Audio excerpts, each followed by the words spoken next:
Seorang kakek-kakek tiba-tiba datang ke sekolah gratis untuk anak-anak karena mau belajar membaca.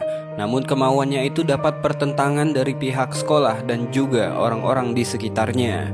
Film yang akan saya ceritakan ini adalah sebuah film inspirasi yang diangkat dari sebuah kisah nyata. Film dengan judul The First Grader. Semoga alur cerita film kali ini bisa diambil hikmahnya dan cara saya bercerita bisa menghibur kalian semua. Dan langsung aja kita masuk ke alur ceritanya.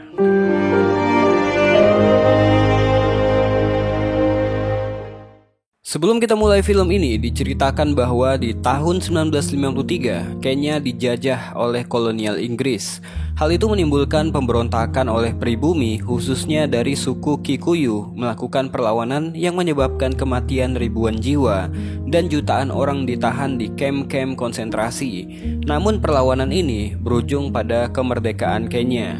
Film ini diawali dari pengumuman pemerintah Republik Kenya yang mempunyai program memberikan pendidikan gratis untuk warga negaranya melalui siaran radio. Syaratnya cuma bawa akte kelahiran aja. Berita tersebut langsung viral dan membuat para orang tua berbondong-bondong membawa anaknya pergi ke sekolah dasar untuk mendaftarkan anak-anak mereka agar bisa mendapatkan pendidikan. Pada kesempatan itu ada yang unik, karena di tengah-tengah lautan anak kecil, ada seorang pria tua juga datang untuk mendaftar. Dia adalah Kimani Maruge. Dia datang ke sekolah tersebut untuk ikut belajar. Dia lalu dihampiri oleh seorang wanita yang bernama Jane Obinchu, yang merupakan kepala sekolah, dan seorang guru pria yang bernama Alfred. Maruge pun memberikan Jane selebaran kertas yang berisikan informasi sekolah gratis. Jane yang mengetahui maksud dari Maruge pun menjelaskan bahwa sekolah diperuntukkan untuk anak-anak aja. Namun Maruge gak setuju dengan pernyataan Jane, karena yang dia dengar dari radio, sekolah gratis untuk semua orang, bukan hanya untuk anak-anak saja. Alfred yang mendengarkan itu merasa konyol dengan permintaan Maruge.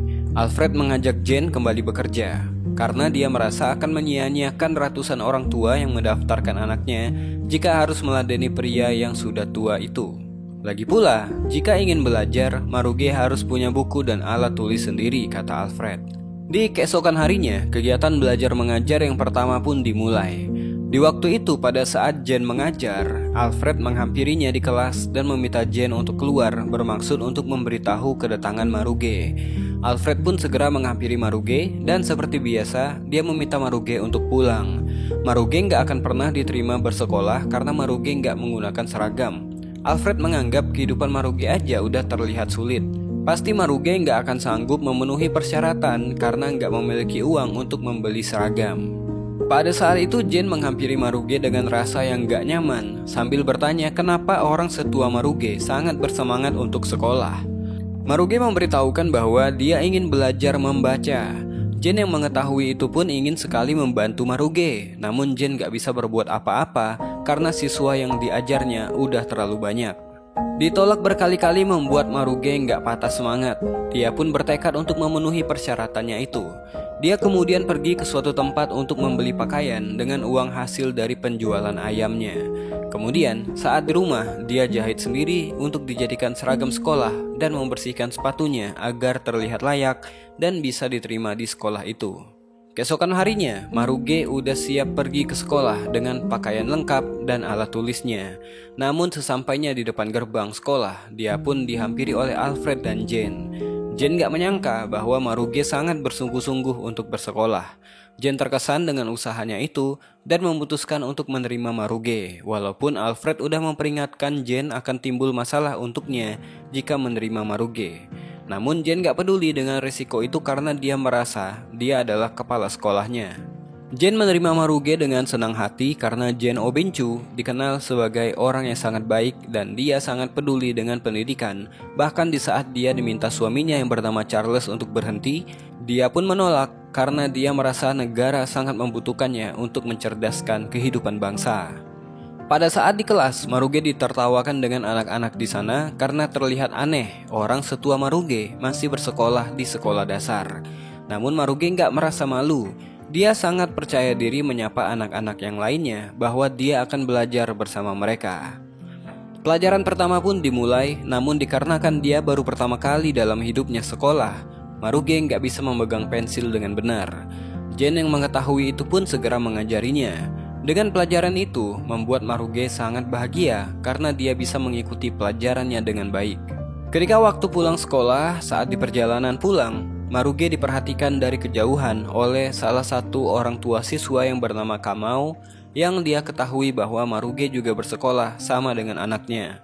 Dia kelihatan gak terima bahwa orang tua juga ikut bersekolah. Di waktu yang sama, Maruge juga diejek oleh teman-teman seusianya yang sibuk mabuk minuman karena melihat Maruge yang udah tua masih aja pakai seragam dan pergi ke sekolah. Sesampainya di rumah, Maruge pun mengulangi pelajaran yang dia pelajari di sekolah. Namun dia sempat dikagetkan dengan tendangan di pintu rumahnya yang menyuruh untuk gak datang ke sekolah karena sekolah itu buat anak-anak. Keesokan harinya, pelajaran selanjutnya pun dimulai. Pelajaran itu membuat Maruge kesulitan dan gak fokus dengan pelajarannya. Dia pun diminta untuk maju ke depan, namun dikarenakan pendengarannya bermasalah, dia pun gak memperhatikan apa yang diminta oleh Jane.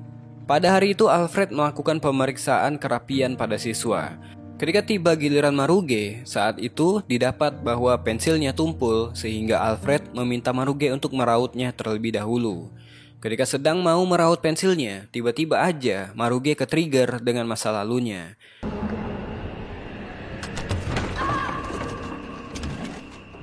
Di saat Maruge udah tenang, Jane terpaksa mengatakan pada Maruge akan lebih baik jika Maruge nggak di sekolah karena Jane khawatir di kemudian hari akan terulang lagi kejadian yang sama. Jane juga menanyakan soal gelang yang Maruge pakai. Gak disangka oleh Jane, ternyata Maruge ini adalah salah satu pemberontak yang melawan kolonialisme Inggris. Kelompok itu dipanggil Mau Mau dan Maruge adalah salah satunya. Dulu mereka melawan untuk membebaskan tanah Kenya yang dijajah oleh Inggris. Mereka yang ditangkap kemudian disiksa dan dipaksa untuk mencabut sumpah mereka untuk melindungi tanah Kenya. Maruge bahkan sampai pernah disiksa dengan pensil yang tajam yang ditusukkan ke dalam telinganya. Di hari yang lain, Maruge yang notabene adalah seorang kakek-kakek ternyata bisa bercerita kepada anak-anak lainnya hingga menciptakan keseruan di antara mereka. Tapi hal itu membuat Alfred merasa bahwa yang dilakukan Maruge akan menjadi masalah di kemudian hari. Hari ke hari Maruge jalani dengan baik di sekolah. Bahkan orang-orang di radio udah mulai membicarakan seorang kakek yang masih bersekolah. Ketika lagi istirahat siang, seorang murid bernama Kamau berkelahi dengan anak murid lainnya. Melihat hal itu, Maruge pun datang menghampirinya dan memukuli Kamau untuk diberikan pelajaran. Keributan itu pun membuat para guru panik dan segera menghentikan Maruge. Di waktu yang sama, seorang anggota dewan sekolah yang bernama Kipruto datang ke sekolah dan langsung marah melihat keributan itu. Bukan hanya karena perkelahian, tapi juga karena mendengar berita bahwa di sekolahnya ada seorang pria tua yang menjadi murid. Kipruto sangat marah dan meminta Jane untuk mengeluarkan Maruge, kemudian memindahkannya ke sekolah orang dewasa. Namun Jane berusaha meyakinkan Kipruto dengan memberitahunya bahwa Maruge adalah salah satu veteran perang dan Jane memintanya untuk memberikan kesempatan pada Maruge. Kipruto malah bicara masalah suku, bahwa memang sebelum merdeka Kenya terpecah dua. Suku Kikuyu adalah orang yang memilih berjuang untuk kemerdekaan, tapi suku Kalenzi seperti Kipruto adalah suku yang loyal pada Inggris. Mendengarkan omongan Kipruto tadi membuat Maruge marah dan juga ikut mempermasalahkan Kipruto yang berasal dari suku Kalenzi yang gak ada kontribusi apa-apa dalam kemerdekaan Kenya selain menjilat kolonial Inggris. Jane pun jadi marah karena menurut Jane, karena keadaan yang sudah merdeka harusnya nggak ada lagi suku-sukuan, yang ada hanyalah satu Kenya. Jane bahkan berpikir bahwa Maruge mungkin nggak benar-benar melawan Inggris, karena jika dia melawan pasti dia udah mati. Dan pada akhirnya Maruge menceritakan bahwa dia punya keluarga. Dia memiliki istri dan 2 orang anak yang dibunuh di depan matanya sendiri oleh orang Inggris. Perdebatan pun akhirnya berhenti sampai di situ. Jane yang masih mau membantu Maruge pun memutuskan untuk menemui Menteri Pendidikan dengan harapan bisa membiarkan Maruge sekolah di sana. Jane berusaha meyakinkan Ibu Menteri, namun usahanya tetap nggak berhasil. Ibu Menteri beranggapan bahwa kesempatan sekolah ini hanya untuk anak-anak agar mereka menjadi orang yang berguna untuk negara Kenya. Kabar ini pun Jane sampaikan pada Maruge. Dia terpaksa harus pindah sekolah di tempat orang dewasa yang berada di kota jika ingin melanjutkan pendidikannya. Jadi keesokan harinya, Maruge dengan terpaksa pergi ke sekolah yang ada di kota dengan berjalan kaki berkilo-kilo karena dia nggak memiliki uang untuk naik bis. Sesampainya di kota, dia malah dipandang seperti orang gila. Keadaan sekolah di kota sangat berbeda dengan di desa, di mana di kota murid-muridnya pada nggak niat untuk belajar dan membuat suasana sangat nggak kondusif. Apalagi pelajarannya bukan pelajaran dasar untuk Maruge. Sepulangnya dari kota, Maruge pun mendatangi Jen dan mengatakan bahwa dia nggak bisa mengikuti pelajaran orang dewasa dan memohon kepada Jen untuk menerimanya lagi di sekolah itu. Maruge hanya ingin belajar membaca saja karena waktu kecil dia nggak memiliki kemampuan ekonomi yang cukup untuk sekolah. Maruge mengatakan bahwa dia punya surat dari presiden yang harus dia baca sendiri. Itulah alasannya mengapa dia sangat nekat untuk belajar membaca. Jen yang mengetahui itu mencoba untuk membantunya dan memohon pada Kibruto agar dipertimbangkan lagi soal keputusannya. Namun usaha itu tetap aja ditolak. Maruge mengetahui pernyataan Kibruto seperti itu pun merasa kecewa dan pergi meninggalkan Jen. Keesokan harinya saat di sekolah, Maruge menghibur anak-anak di kelas untuk yang terakhir kalinya sebagai tanda perpisahan. Melihat hal itu, Jen pun memutuskan untuk menerima Maruge, tapi bukan menjadi murid melainkan menjadi asisten pengajarnya supaya bisa menghibur anak-anak di kelas. Hal itu pun membuat Maruge sangat bahagia. Karena viralnya Maruge waktu itu membuat para reporter dari beberapa negara tertarik ingin mewawancarai Maruge. Mereka ingin meliput seorang kakek yang masih ingin bersekolah di bangku sekolah dasar. Karena wawancara tersebut membuat Maruge menjadi terkenal di mana-mana hingga ke Amerika. Dia dianggap sebagai sosok yang memotivasi semua orang untuk bisa melawan kebodohan, dan Jen ikut menjadi sorotan karena dia yang memberikan kesempatan untuk Maruge. Namun pemberitaan itu malah menjadi konflik yang membuat para orang tua nggak menyukai Jen hingga mendemo sekolah karena Jen dianggap hanya mencari keuntungan untuk diri sendiri supaya bisa terkenal. Hal itu juga membuat Kibruto kembali ke sekolah dan memarahi keputusan yang Jen ambil sendiri. Kibruto masih aja mengungkit-ungkit tentang sukunya Maruge hingga Jen nggak henti-hentinya mengingatkan bahwa harusnya mereka udah melupakan masa lalu yang terjadi. Kemarahan Kibruto nggak membuat Jen berhenti membantu Maruge. Dia terus mengajarkan Maruge hingga Maruge sudah bisa membaca sedikit demi sedikit. Pada suatu hari, Jen mendapatkan telepon dari seseorang yang menerornya. Peneror itu menganggap bahwa Jen mendapatkan uang di balik perbuatannya membantu Maruge. Hal tersebut membuat Jen takut dan membuat Jen meminta Charles suaminya untuk pulang. Gak berhenti sampai di situ, Charles juga diteror dengan dikabari bahwa karena Charles kerja di kota, membuatnya gak sadar bahwa Jen istrinya sering pergi dengan laki-laki lain. Waktu pun berlalu, ayahnya Kamau, salah satu murid di sekolah, ternyata dari awal gak senang dengan keberadaan Maruge di sekolah. Dia menuduh Maruge mendapatkan uang dari media yang memberitakannya. Ayahnya Kamau dengan gak tahu malunya meminta bagian dari Maruge. Karena Maruge menolak, dia pun mengajak orang-orang untuk menyerang sekolah demi mencelakai Maruge. Jadi pada suatu hari, sekolahnya Jen diserang. Namun bagi Maruge yang merupakan seorang mantan veteran, menghadapi dan mengusir orang-orang yang membuat keributan itu termasuk mudah baginya. Sementara itu, Kamau yang dulunya sinis dengan Maruge, kini menjadi tertarik pada sosok Maruge ketika Kamau diajarkan cara yang menarik untuk mengingat cara menuliskan angka yang sampai sekarang dia nggak bisa menuliskannya dengan benar. Long neck, tummy fat, wears a hat. Maruge pun memotivasi Kamau bahwa dia bisa menjadi murid yang pandai suatu saat nanti. Pada hari itu Jen mendapatkan surat dari Menteri Pendidikan dan dia nggak menyangka dia akan dipindahkan ke Turkana, desa yang lebih jauh dari tempat tinggalnya sekarang, dan tentunya membuat dia semakin jauh dan gak bisa bertemu suaminya. Hal itu membuat Charles meminta Jen mengundurkan diri, tapi Jen tetap keras kepala mempertahankan pekerjaannya. Hal itu membuat Charles semakin yakin bahwa Jen benar-benar selingkuh. Jen gak menyangka di balik niat baiknya, Charles malah menuduh dan percaya dengan fitnahan orang lain. Di waktu yang lain, Jen juga memberikan kabar itu kepada Maruge bahwa dia akan dipindahkan ke Turkana. Maruge mengetahui itu pun ingin ikut Jen. Namun Jen menolaknya karena dia nggak mau ada masalah baru yang menimpanya nanti. Jen berterima kasih dengan Maruge dan memintanya datang ke sekolah besok untuk perpisahannya. Keesokan harinya perpisahan pun digelar. Perpisahan itu membuat muridnya menjadi sedih atas kepergian Jen, dan muridnya pun memberikan hadiah perpisahan untuk guru kesayangannya itu. Lain halnya dengan Maruge, dia nggak mau datang ke sekolah pada hari itu.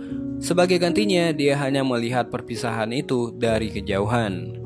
Di hari yang lain, Kipruto mengumumkan akan mendatangkan kepala sekolah baru yang bernama Grace untuk menggantikan Jen. Namun hal itu membuat anak-anak dan para guru nggak senang dengan keputusan itu, dan benar aja, pada saat hari kedatangan Grace, para orang tua murid menyambutnya dengan gembira, namun nggak dengan para siswa. Mereka nggak senang, bahkan dia menguncikan pagar sekolah dan melemparinya, dan membuat Grace pergi dari sekolah itu karena dia nggak mau mengajari anak-anak yang nakal. Lain halnya dengan Maruge, dia menjadikan kambing peliharaannya untuk ongkos naik bis agar bisa pergi ke kota untuk bertemu dengan Menteri Pendidikan dan juga Presiden untuk memperjuangkan haknya. Sesampainya di sana, Maruge yang gak mau menunggu lama pun memutuskan untuk langsung masuk menerobos demi bertemu Presiden di tengah kelengahan penjagaan resepsionis. Sosok Maruge yang udah terkenal pun dengan gampang dikenali oleh mereka. Maruge langsung mengingatkan mereka tentang sejarah perjuangan kemerdekaan Kenya. Dulu di ruangan itu yang tertempel di sana hanyalah foto Ratu Inggris sampai kemerdekaan mereka raih. Suasana pun seketika hening ketika Maruge membuka bajunya dan memperlihatkan bekas lukanya yang dilakukan oleh orang Inggris padanya dulu, bahwa dia dan pejuang lain udah berkorban untuk generasi saat ini. Tapi sekarang mereka malah berbuat gak adil terhadap seorang guru yang berjuang mencerdaskan generasi baru. Maruge pun memohon dan meminta agar Jen dikembalikan ke sekolah lamanya. Dan kemudian Maruge pergi meninggalkan ruangan itu. Pada suatu hari, pada saat di sekolah, Maruge gak menyangka perjuangan dia membuahkan hasil. Berkat perjuangannya kemarin, Jen bisa kembali lagi ke sekolahan itu. Maruge dan para muridnya dengan senang hati menyambut kedatangan Jen yang kini kembali lagi ke sekolah mereka. Singkat cerita, pada suatu hari Maruge datang ke sekolah dengan membawa surat miliknya. Karena dia sampai sekarang belum bisa membaca dengan lancar dan ada kata-kata yang gak dia ketahui. Dia pun memutuskan untuk meminta bantuan pada Jen atau Alfred untuk membacakan isi surat tersebut. Surat itu pun dibacakan oleh Alfred, surat yang berasal dari Presiden Republik Kenya yang berisikan ucapan terima kasih kepada Maruge atas perjuangannya waktu dulu. Karenanya, Maruge akan mendapatkan kompensasi atas perjuangannya untuk Republik Kenya. Daftar tempat Maruge ditahan pun dituliskan di surat itu. Jen dan Alfred yang mendengarkan hal tersebut pun jadi sadar bahwa perjuangan Maruge ketika masih muda bukanlah main-main. On behalf of the Republic of Kenya, that you have been judged eligible for compensation in Hola Camp from 1951 to 1953, Manyani Camp from 1955 to 1957. We're here because of you, Maruge. Bertahun-tahun menjadi tahanan, disiksa bahkan hampir mati untuk memperjuangkan kemerdekaan negara. Setelah mengetahui isi surat tersebut membuat suasana menjadi haru dan Maruge menjadi lega. Usaha Maruge yang ingin mendapatkan pendidikan pun menjadi pembicaraan dunia. Dia memegang rekor sebagai orang tertua yang baru mulai belajar di sekolah dasar. Bahkan dia diundang PBB untuk memberikan pidato kepada para pemimpin internasional mengenai pentingnya pendidikan karena Maruge sangat menginspirasi generasi baru untuk bersekolah di usia dini. Belajar di usia tua dengan kemampuan kognitif yang mulai menurun bukanlah perkara yang mudah, tapi itu bukanlah sesuatu yang mustahil untuk dilakukan. Jangan menyerah meskipun mungkin di usia muda kita nggak mendapatkan kesempatan untuk menikmati pendidikan seperti orang lain. Gak perlu pula merasa minder dan malu karena dianggap terlambat untuk mulai belajar, karena dalam kehidupan ini ilmu gak hanya terbatas pada usia tertentu saja. Dan juga jangan melupakan jasa pahlawan perjuangan kemerdekaan negara kita, karena seperti kata Bung Karno, hanya bangsa yang menghargai jasa para pahlawannya lah yang dapat menjadi bangsa yang besar. Mungkin itu aja buat video kali ini. Saya Abisa Putra, to be continue. Jangan bosan jadi orang baik.